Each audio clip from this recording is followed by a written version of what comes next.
You're listening to NIL Now, a podcast dedicated to the name, image, and likeness of today's college and high school athletes. So we're going to explore the crazy and wildly interesting world of name, image, and likeness. NIL Now, covering the latest sports business headlines and keeping you informed on the nation's top performers. This is NIL Now, where the stars of tomorrow are getting noticed today. It's the Wild Wild West, but we're wrangling it in. Presented by Headline Studio and Reddit. Here are your hosts, Lauren Sisler and Kevin Jones. Welcome back to another episode of NIL Now, a production of Headline Studio and Reddit, where we cover the crazy and wildly interesting world of name, image, and likeness. College football season is over. I know, kind of sad. But the conversation around NIL does not stop. NIL is all over. And of course, as we dive into the bulk of basketball season and a lot of other great sports are happening now. Gymnastics season just teed up, kicked off, whatever you want to call it, this past weekend. So that was pretty cool. So yeah, lots to talk about, lots to dig into here on episode 11. Later, we'll hear from Dave Meluni, Syracuse University professor who specializes in name, image, and likeness. So stick around for that. But now I got my buddy, Kevin Jones, a.k.a. KJ, with the Bill Liss snapback hat on that you guys cannot see, but wish you could see because it's a really cool fashion statement. I feel like he needs to take a picture and post it for us because pretty cool. I'll post it on Instagram or Twitter for you. You post it. Y'all check it out. It's pretty awesome. NIL headlines. So it's interesting. Obviously, national championship game. Some comments that came down this week during media day. TCU's Sonny Dykes and Georgia's Kirby Smart asked about the college football schedule and if they'd like to see any changes with dates surrounding early signing day, the transfer portal, and bowl season, because those things are all crammed in there together. So Dykes answered first with a monologue about how tough it is to pack everything together. And then he finished with this kind of overarching comment about where the NCAA is heading and moving and what issues, I guess, the college football world is dealing with right now. Take a listen to that clip. I think the good thing about the NCAA now is we're trying to do things. You know, there is more of a let's try to do something as opposed to let's ignore this problem. And I think some of the issues that we're having in college football now were because for years and years and years, we stuck our head in the sand and didn't address issues that involved our student athletes. And now, thankfully, we've been forced to address those issues. And I think it's led to some great opportunities for our student athletes as a result. So I think one of the biggest things here, Kevin, is, out of the gates, pretty much talking about sticking your head in the sand. You turn away from these issues. Now we're finally addressing it. And no, it's not perfect. No, it's not seamless. There's a lot of things that can be addressed, but I think it's a start. And now that we've kind of got this out in the open, now we can sort of make those changes, make those adjustments, put up some of those guardrails that we've talked about. And so I guess my first question for you, what do you kind of make of the comments that Dykes and other coaches have made acknowledging that action should have been taken? I think acknowledgement is always key, especially on a national stage like the, national championship, where there's a lot of, eyes and media around, and these guys are well respected. So I think them making a comment like, hey, our heads has been in the sand. We were focusing on, things of the past, like when those things were happening. I think acknowledgement is the first step. But then obviously, we also got to recognize that those actions that were taken in the past, they didn't really take care of all the key stakeholders that were involved in that. So now those actions has led to what we have in the NIL industry today, right? So no one's happy with where we're at today. So, how do we revolutionize the space, and involve it in a positive way? And for the future, we have to think about what we're doing now and how that's going to affect, the future. So, the pendulum is swinging one way, and I think we got to see what it's going to look like moving back towards the middle with all the new changes that are happening. That's a big key word. I think you talk about revolutionize, change. Those are obviously things that we're seeing. And I just remember dating back to when all this stuff came to fruition back in February. A running back at Alabama, Brian Robinson, dear friend, love him. I remember him coming into the office as I was sitting there getting ready to do some stuff with Alabama. And it was interesting kind of just hearing him talk about, I guess February is when I guess everything was passed, but later that summer as these NIL deals were starting to come to fruition and come down the pipeline, it was just interesting kind of hearing the conversations amongst the players and the uncertainty that they had. How is this going to work? What are we going to do? And where we've even come now in just the short amount of time from that point when things kicked off, what we've learned, what's been talked about, what's been, I guess, addressed, and where we're at now, I think has been significant. And it's been fun just to kind of watch the process. Yes, there are mistakes. Yes, there are things that are happening that might not necessarily be the most ideal set of circumstances, ideal set of situation.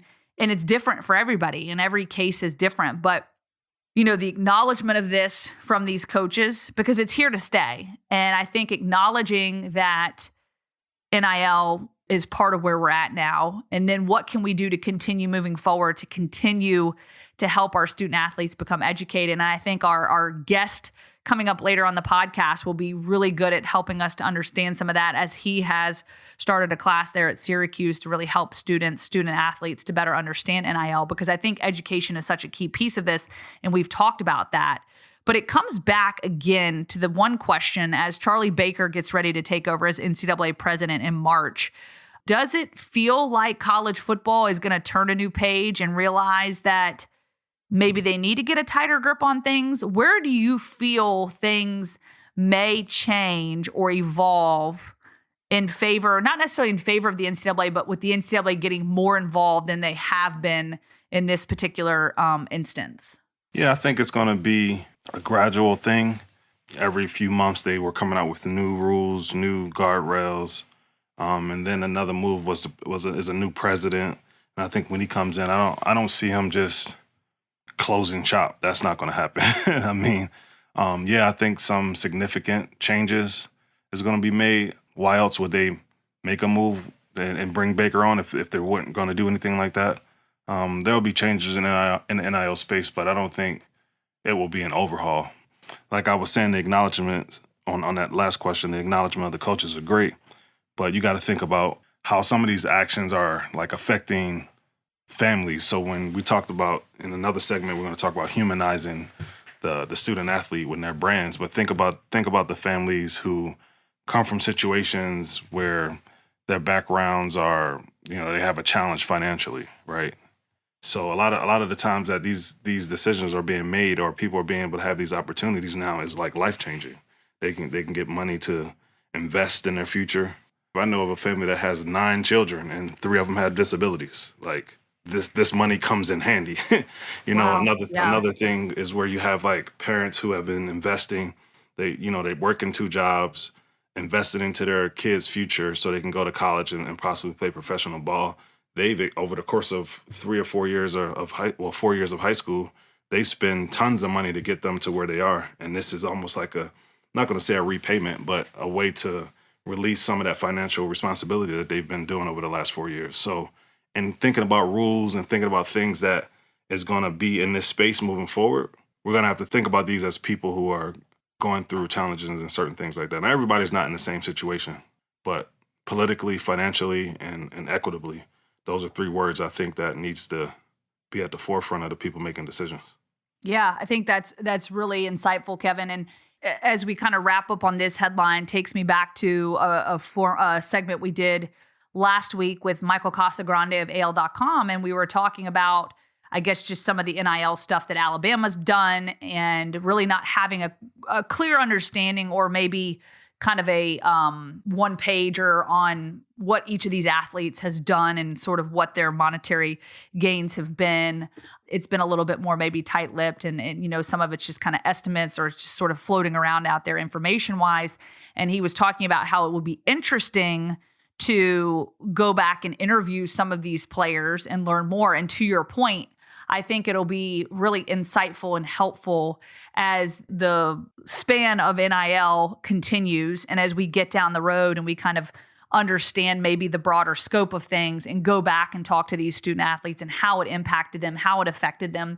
What did this type of opportunity do for them, not only just them, but also, as you mentioned, their families. And so I think this is all information that will be gathered and will need to continue to be gathered, especially as Charlie Baker is welcomed as the new NCAA president, and, you know, what this looks like in the broader scope of things and not just a small sampling that we've really seen in the course of just, you know, a year and a half. All right, Kevin, diving into our second headline, and this one is a good one because, well, I'm pointing my fingers at you right now because you have all the answers to this one, and I think can really weigh in on this as someone who is the mind behind Triumph NIL. So Virginia Tech's Liz Kitley partners with Gourmet Pantry. She signed a deal with Gourmet Pantry and Cooking School and will host a cooking class on January 17th. And so Triumph NIL facilitated the deal. That is you, my man, which allows fans to meet the star player while participating in something she enjoys. I love, love, love, love this. So this is obviously,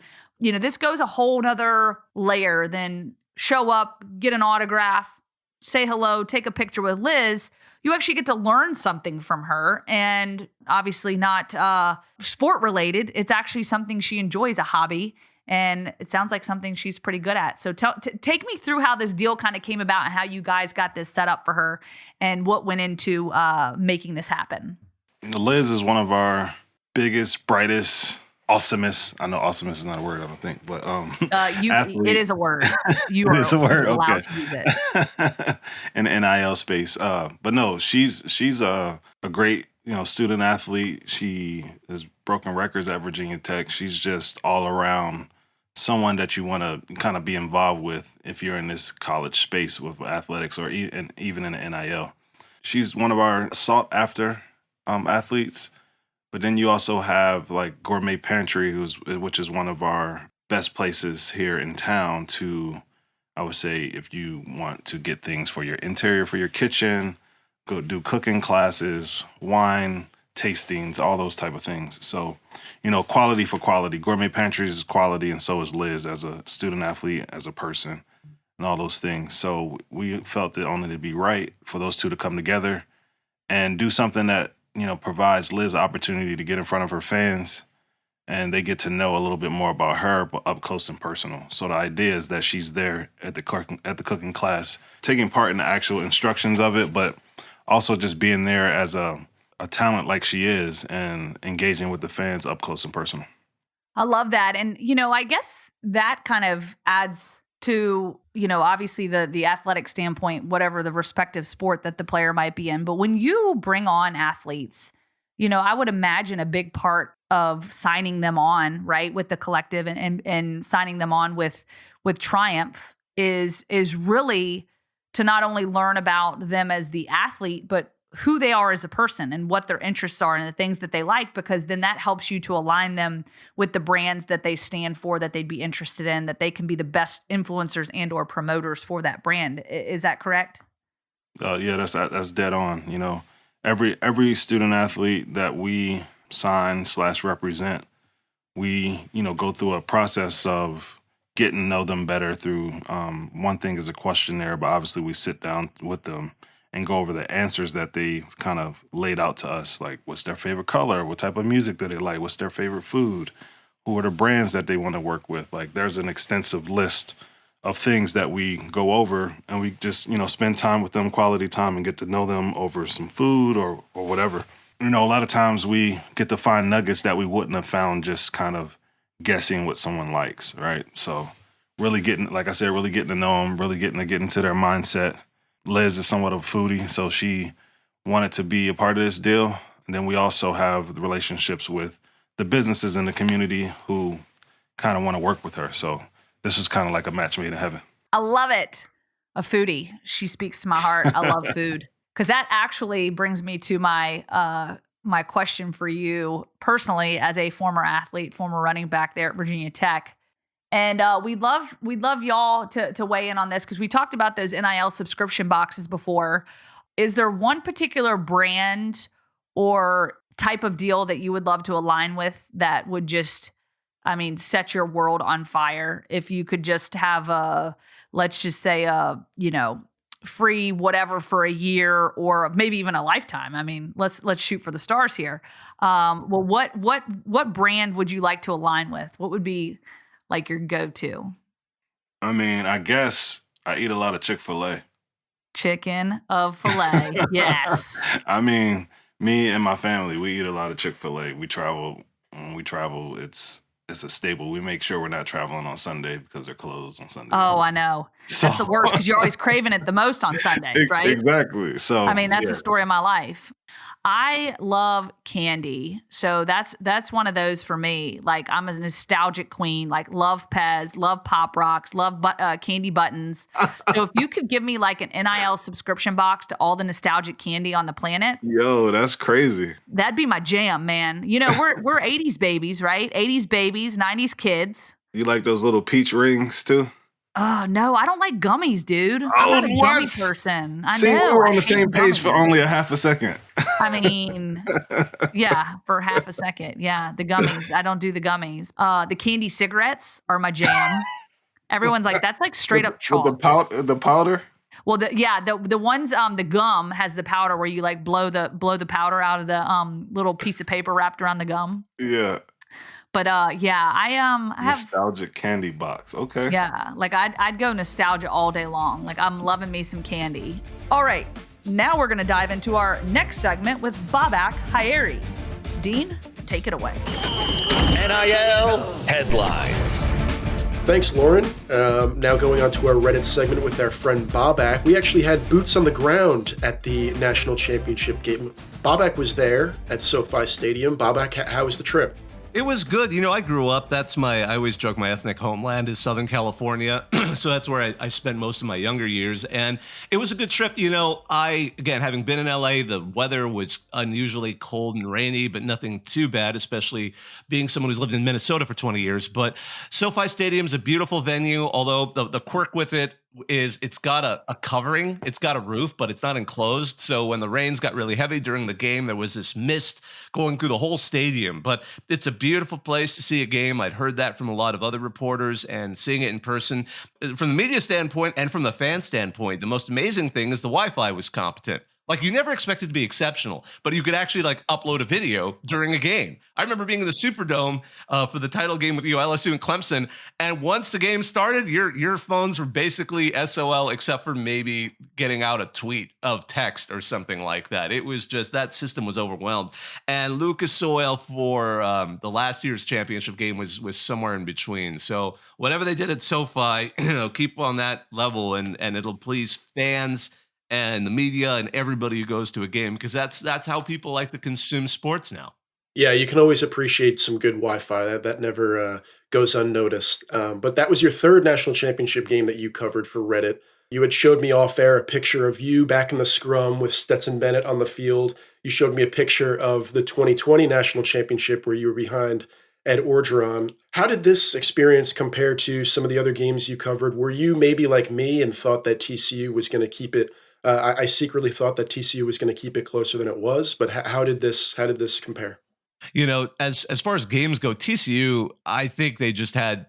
Well, I mean, I remember Sonny Dykes after the game said, we did everything we did for the last 14 games and managed to get us to beat Michigan. And obviously Ohio State nearly beat Georgia. So it seemed like there was going to be a potential game there. But from the outset, they opened with that false start. It was like their fourth false start all year. Little things kept going wrong. And Georgia just came, I think they, after that near loss to kind of having to come back to beat Ohio State, they came back to play.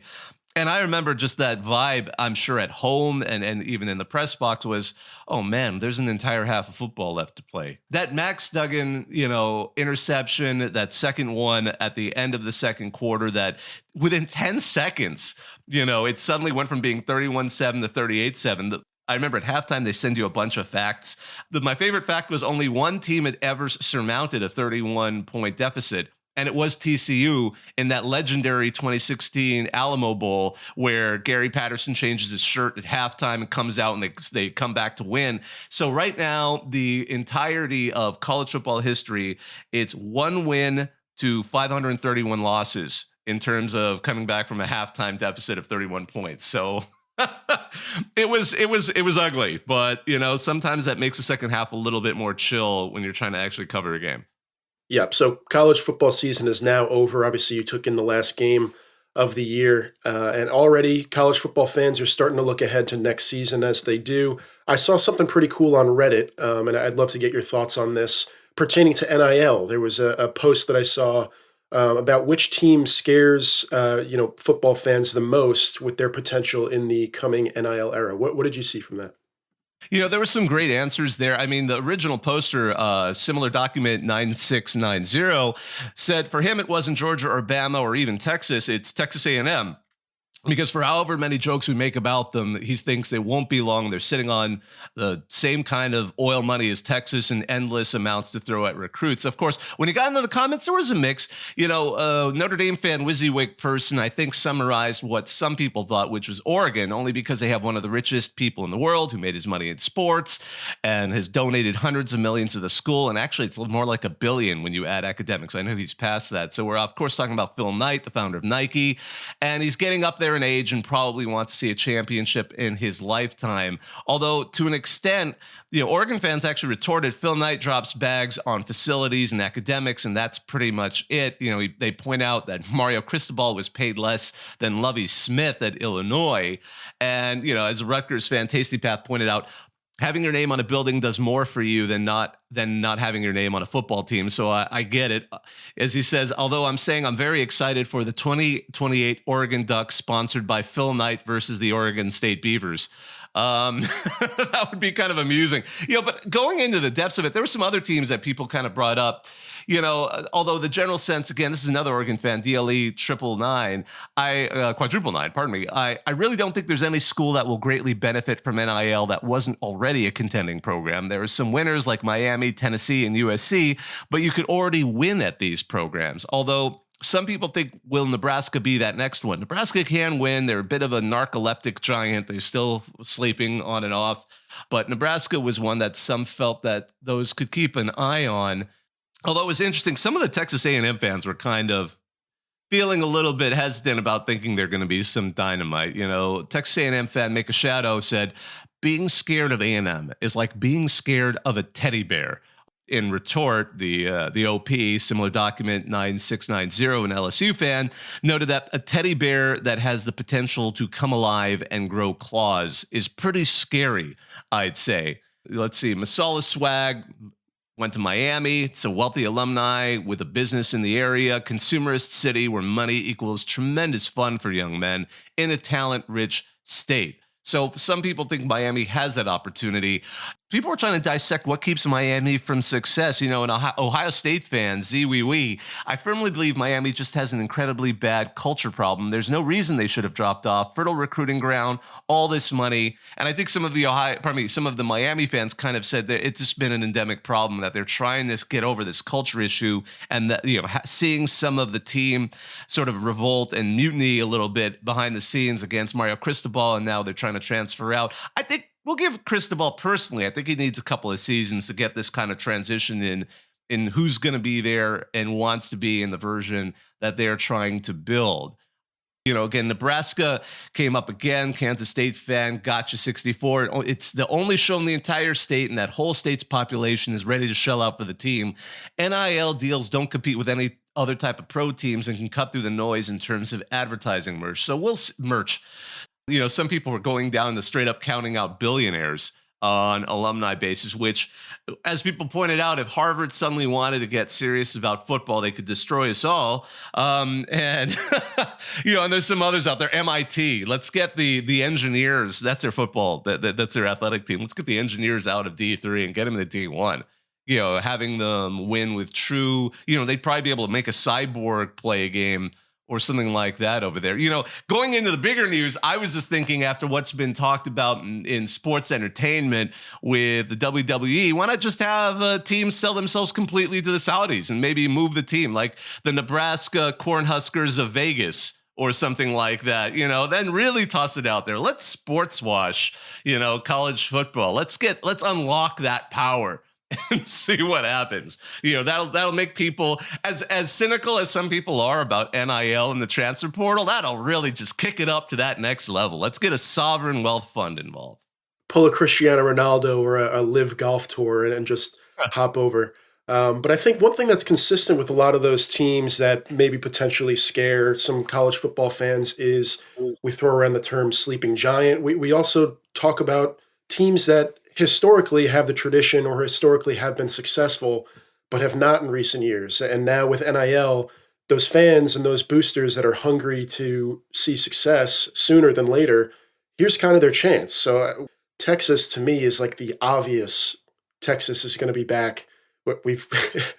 We'll actually be back sooner than later with this NIL era. Yeah, absolutely. And, there are teams like, I know an LSU fan said we had a huge number of draftees, but we were a mediocre team, just a few years ago. For a lot of these programs, it's fascinating. The sleeping giants, I think, are those programs. I remember when Pete Carroll went to USC was a great example. USC had been a sleeping giant between like 3 different coaches before him, and they were still trying to sort it out, but they kept pulling in the talent. So sometimes you just need to have that coach that can take advantage of it. I always say college football is different than college basketball, where you can have just a superstar player and, on a roster of, probably on a lineup of 5 guys, really take the team off. But college football, it's way more difficult. There's a lot more strategy involved. You could have a couple of really, NFL-bound Hall of Famers, but without the ability to organize a program and strategize at a level that's a little more complex, without that right head coach, you can't. And I'm not saying Steve Sarkisian won't do that, but I'm saying Texas has historically been a program where, they get all the tools are there. You just need someone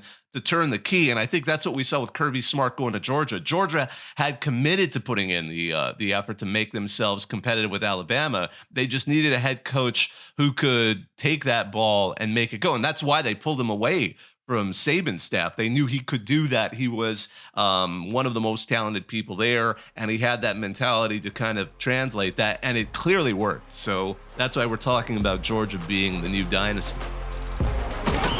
You're listening to NIL Now.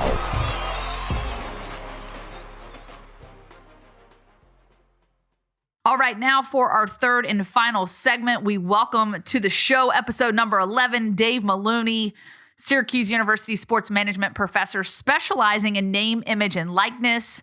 Dave, welcome to the show. Thanks for having me, everyone. You are the director of Syracuse's NIL study hall. I want to know more about that. So you teach a class all about NIL at the school that many student athletes have taken and learned from. You also played baseball at Ithaca College. And then, of course, lastly, earned a master's at Florida State in sports admin and worked as a marketing assistant at FSU. So you've got quite the rundown, lots to unpack there. Just first and foremost, tell us more about this class that you teach. I'd really like you to kind of break it down for what is the main components of this class that people can learn from. Yeah, so, the class has evolved, and it's not a bragging moment, but, a couple years ago, kind of had this idea that this was coming. So, I was looking for a way with the department to get into name, image, and likeness. My background is in corporate sponsorship, digital media, ticket sales, was a former D3 player, baseball player, as you mentioned, at Ithaca. So I said, I went to the department and said, can I write a course? And they basically said to me, well, how are you going to do this? And I said, well, we're going to be focused on Instagram. We're going to focus on using a program called Sponsor United. We're going to be using Canva. We're really going to focus on building the brand, creating value. It doesn't necessarily mean that you're hearing a lot of numbers of, this quarterback is worth $2 million. This basketball player, male or female, is worth X amount. Well, that's great, but brands are going to have to pay, right, in that capacity. So I partnered with Sponsor United, which is a software. It's really a prospecting software. Then worked with Dave Sethi at Instagram that said, hey, the class is going to be surrounding Instagram, and we're really going to focus on student athletes there. Then this past semester focused on a simulator by a company called Stukent, which they have a simulator in the NIL world called Mimic NIL. This upcoming semester, we're partnering with the Syracuse women's lacrosse team. And just last week, I had an opportunity to sit down with the women's lacrosse coach, and all 36 students in my upcoming class will be partnered with a women's lacrosse player if they opt in. And then that student will actually meet regularly with the student athlete and build them a compartmentalized sales deck to include merchandise, a camp. They'll use Sponsor United to find brands that they're interested in that they possibly could pitch down the road. That's awesome, man. That sounds pretty extensive too. So how did you guys, so when you reached out to Instagram and the external partners, how did you convince them to get on board? Yeah, so I mean, really it started, Malcolm Lemons wrote a book, and that's what really triggered me here. And Malcolm's book is really talking about branding. And then as I read that book a couple summers ago, I said, man, this is really going to be the template for the lectures. And then I knew everything was going to be really surrounding Instagram. So just by chance, Dave had reached out to somebody in our department, and then we connected. He is a speaker in our classes every semester, so I focused there. And then in my sales courses, we started to use Sponsor United, and then it was an easy transition because student athletes can't just go on TikTok, do a dance, and think brand X is going to reach out and give them $1,000. So that's been the challenge. So I've been training our students, and we'll talk a little bit about some of the student athletes I've had in class that are part of our sport management program. One of them's in the NBA right now, and looking at how them taking that course really triggered other students and student athletes in that capacity. So the partnerships, Kevin, were actually pretty easy because nobody was teaching a course in the country. And then kudos to Christy Dosh, University of Florida. She was really the second person to do that. And then I know Oklahoma State and some other schools really started to do that within a sport management program. But again, kind of kudos to our administration that let me run with it. We were the first to teach it in a sport management program. What are you trying to get out of the class? Like, what's the goal for you? I know, obviously, to educate people on NIL, students, and the opportunities between, personal brand and all of that good stuff. But just like everything we're doing, and I tell my students this all the time, is, yeah, I'm your professor, but I really look at my role as a coach, right? And any coach is trying to get their athletes to the next level. So I'm trying to get our students exposed for possible jobs, right? So that could be with an agency. That could be, a lot of students always come into sport management and say they want to be an agent. Well, that shift, there's been a dynamic there of a little bit of a shift because, you have to go through this whole process, and Kevin, you know this because when you played, to be an agent, you got to be certified. Well, you can be a marketing agent. There are students representing student athletes throughout the country. So really, my goal is to prepare them. How do they learn to build a marketing deck? How do they work with a student athlete whose time, right, is extremely limited to build their brand, to show them how to use Instagram and their other social media platforms correctly? And really, it's not just posting on social media of, hey, here I am on the football field or the ice or the pitch, but to humanize them and try to help them in that capacity as well. Dave, that's really good. And I think, first of all, that's one thing that, being around athletics and different athletic programs for so long and seeing the way they operate so differently, some of them are a lot more buttoned up, a lot more closer to the vest, don't like to put that human interest side out there. And I think this obviously levels up and gives these student athletes an opportunity to do that. One thing that kind of jumps out at me about this particular class, because my initial thought and reaction to this class is more specific to, okay, there's going to be several student athletes that are going to sign up for this. They're going to take this class. They're going to learn about how they can get involved. But really, it almost comes twofold because, as you mentioned, this also gives other students an opportunity to learn the game, how they can maybe get into marketing, get into agency work, and kind of building on that.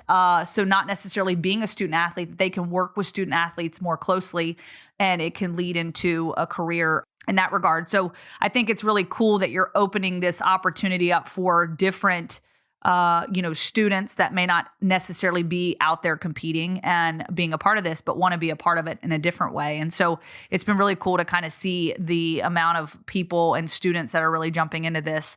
My question for you is, you've been around college athletics for a long time, and now NIL is here. Do you see the future of NIL changing drastically, or what do you see the landscape being, especially with a new NCAA president coming in to take over the reins? Yeah, so there's a couple things here. Collectives are sort of like the word, right? That's what everybody's talking about, with actually the newer sort of guidance that the NCAA came down with probably about 6 weeks ago, saying that actually schools can promote collectives, staff members, coaches, as long as it's not specific to a sport from the recruiting side. So obviously from the side of collectives is sort of that magic word. But what I will tell you, I think we're going to see, Lauren, is more team deals, right? Because as you know, and they talk a little bit about obviously the locker room, and I'm pretty, close to the hockey world because I have a 14-year-old playing right now. And so, the hockey teams, they're not doing a ton of NIL deals because it's about the team. But you see the Caleb Williams out in the world that does maybe a deal for his entire team for headphones. You see the UConn women's players doing stuff. There was a recent deal that a collective was going to work with student athletes, that their parents, they were going to work with them to promote travel where the parents now, it's expensive, right? You book a flight. Kevin played at Virginia Tech, where if Kevin's parents, he had an out-of-conference game, or not even out-of-conference, if he's going to Syracuse, or he's going to Boston College, or he's going to Miami, those flights add up. Those aren't cheap, right? And he's only playing 6 road games, and then talk about a bowl game. So let's just say there's 7 games and multiple people from Kevin's family are going. Next thing you know, it's costing his family $5 to $10 grand just to go watch him play, and that's only 6 games. So I think we're going to see more team deals. We're going to see some bigger brands, like American Eagle just came out and are starting to do some more national deals, but you have to start local, right? And you can't sign a deal if you don't like the product. Like, I love Dunkin' Donuts coffee. Well, a student athlete can't just be going out taking money if that's not something that that's sort of what we talk about in class in our project, saying, hey, we want to find 5 brands that you're interested in or may fit. So I mentioned it earlier to you guys that, like, my 14-year-old right now, he wants to we were joking with him yesterday, he wants to grow his hair, right? Because it's hockey season. If he was ever a college athlete right now, I would be doing something charitable for sort of, I know it's a little bit different, but like the Locks of Love, and maybe there's a place where at the end of the year he's going to cut his hair. But charities are a big thing too. And I think philanthropy is obviously very big, but we are training student athletes and students to be entrepreneurs in the whole scope, as not just sports, but just in the business world. And that's something that I think NIL is provided, something that's really good, that we don't, we hear a lot of the bad stuff, but when a student and a student athlete can learn to be a business leader and entrepreneur, like, I think that's huge. And I'd love to hear a little bit more about the NIL study hall before we let you go. Sure. So NIL study hall was really kind of my brainchild. When NIL sort of started, we saw a lot of people putting out hashtag like NIL this, NIL that. Well, I was like, every time I'm retweeting something that's NIL, I'm thinking of like my kids, right? So like my kids, they have study hall. So I'm like, you know what? I'm going to start using this hashtag NIL study hall. So I approached Syracuse University. We have a great relationship with the athletic department. So I approached John Wildhack, Mark Wheeler, and Tommy Powell. And I said, listen, I can be of assistance here. We have so many student athletes, about 600 of them at Syracuse, that have questions. You have a compliance person, you have external affairs, you have academics, you have John is leading the athletic department. Let me help you. So what we did, Lauren, is we set up a dedicated email address for all student athletes. So it's ironic because after our chat today, I have a Zoom with a rower. So a rower that's looking at an NIL deal. And all we're doing is, because of sort of the rules by NCAA, can't facilitate, can't compensate a deal, but I can sort of help that student athlete understand maybe what he or she's looking at. So it's a dedicated email address. Any student athlete can send it in. It comes to me. Then what we're doing is we have students in the class that want to be part of NIL Study Hall. And what we can do is now we can say, Dean is a football player, Kevin is a basketball player. They send in an email. I can have student X reach out to Dean. Hey, what's going on? What are the questions? Kevin has a question. Another student can reach out. So we really built this infrastructure within our fall college, assisting all 600 student athletes, which about, I think, 10% of them are international, which they don't sort of count when it comes to NIL deals, but we can help them answer questions because at some point, I think the international piece is going to flip and they're going to be able to do some stuff. That's a blessing to all those athletes to be able to have someone, a sounding board to ask those questions to, because I know a lot of times they have questions and they don't want to ask them publicly. Correct. So yeah, I think that's cool to be able to shoot an email. So where do you see the future of NIL going? Like, do you have any thoughts or hunches, anything like that? I'm a little, I wouldn't say concerned, but the collective world is not going anywhere, right? But some of the things we talk about, philanthropy, and I was a student athlete at the D3 level, and I was part of the Student Athlete Advisory Council. And I remember us doing some charitable things. One of the things I think we have to look at is if there's a collective and that collective is paying a student athlete to go out and do some charitable things, I think we have to be a little bit cautious of that, because is the donor giving a donation that then they're writing off as a 501c3? Then does the IRS come back and say, is this really a charitable piece? I'm paying a Kevin football player to go down to the soup kitchen to go serve food, and he's getting $10,000, where last year, Kevin, you might have done that as part of the Student Athlete Advisory Council is a charity, right? Where I think there needs to be a fine line here is with some of these collectives is, hey, if there's a collective, we're partnering with a brand, there can be a charitable piece. Kevin can post on social media, please help support our soup kitchen, donate today, Boys and Girls Club, Make-A-Wish Foundation. I think we just have to be a little bit careful with these collectives and how that money is being distributed to an athlete to do charitable work. That's one of my concerns, because I know when I played, or if my kids were in the NIL world, I'd be saying, you're getting paid $5,000 to go to a soup kitchen. Well, you better be promoting for people to help give money to build up that soup kitchen, or get a new gym floor for the Boys and Girls Club, or support breast cancer, or whatever it may be. Totally makes sense. Those gray areas got to be careful with that, because Correct. Like you said, IRS can come back and look at that and lift that hood up a little bit. Yes, that's correct. One of the things about NIL that I love is when I played at Ithaca has a very prestigious music school. And I'll never forget this. When I would come home at Christmas time or holiday time, I would go work at a local pharmacy, and I would literally stack shelves of baked beans and whatever it was, right? I had a good friend that he would do lessons for the cello, and he'd make $40 or $50 an hour.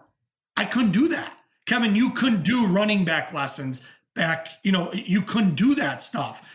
I think the future of the NIL is you have this short window, and if I'm good, or I think I'm good as a baseball player, and I can go do lessons with a 10-year-old, I should be able to be compensated for that. So I think there's a couple of things here, not to get off segment here, but camps, clinics, Division III, JUCO, Division I, Division II, I think that's a spot where athletes are going to be able to make a little bit of money. You can buy insurance fairly cheap. 2, we talked about collectives, but marketplaces, right? You have your open doorses, you have your influencer exchange, you have your moguls, those branded marketplaces where grandma wants to go and find a Syracuse women's lacrosse player to give a shout out to her granddaughter. Those are the big pieces here. Like we talk about at Syracuse, the importance of a marketplace. We talk at Syracuse about where do the collectives sit. Right now, let's just be honest, folks. The collectives are sitting with football and men's basketball. Really, you have schools like Texas where you're going to have baseball. You got schools like Syracuse, a little bit lacrosse, obviously UConn with women's basketball, but the collectives are really going to be focused on those students, those student athletes.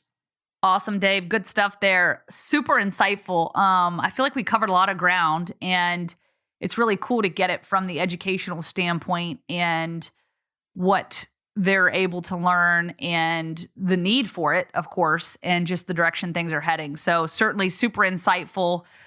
We appreciate it. I'm glad things have been successful for you so far. It sounds like you're trending in the right direction and probably have several people chomping at the bit to follow on your heels to provide something like that within their universities as well.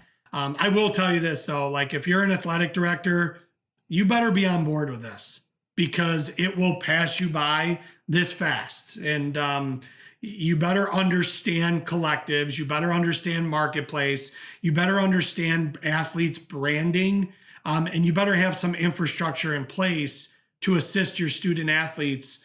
Like I said, New York State just recently came in with their legislation. And even within New York State, a piece of this is the mental health. I mean, and Kevin knows, right? I mean, you don't have any time to do anything else. And then when you're put on a national stage and you're on TV, when you're managing comments on social media, a lot of student athletes will just go silent and turn comments and likes off. Yeah, but brands need to see what your engagement is. So it's twofold. So it's for us, like guiding them to not be afraid and to manage your day. And now this is just another sort of piece if you want to try to monetize on your name, image, and likeness. Awesome. Well, a big thank you to you, Dave Meluni of Syracuse University, for joining us this week for this great segment on NIL. Of course, you can follow him on Twitter at Dave Meluni. That's Dave, Meluni. We appreciate you, appreciate the insight. All the best to you. And I know this class is going to continue to help these students and those that are interested in learning more. All right. Thanks, guys. And all the best into the new year here. Yes, sir. I'm going to take that class, Dave, just to let you know.